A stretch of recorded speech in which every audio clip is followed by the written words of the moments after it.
Des obusiers des 30, armés et prêts au combat, ont frappé des cibles ukrainiennes avec une précision redoutable dans la région frontalière de Koursk. Selon le ministère russe de la Défense, ces équipes d'artillerie ont non seulement détruit des véhicules blindés, mais également des positions de tir fortifiées, ainsi que des unités d'artillerie et de mortiers ukrainiennes.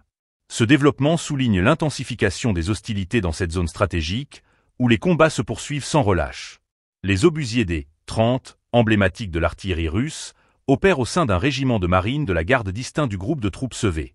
Leur efficacité sur le terrain est mise en lumière par une série d'attaques ciblées qui visent à affaiblir les capacités militaires ukrainiennes.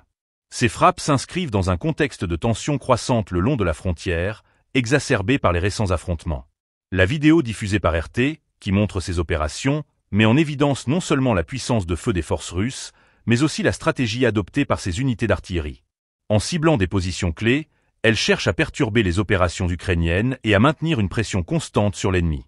Cette dynamique de combat, où chaque avancée est soigneusement calculée, reflète l'importance cruciale de l'artillerie dans le conflit actuel.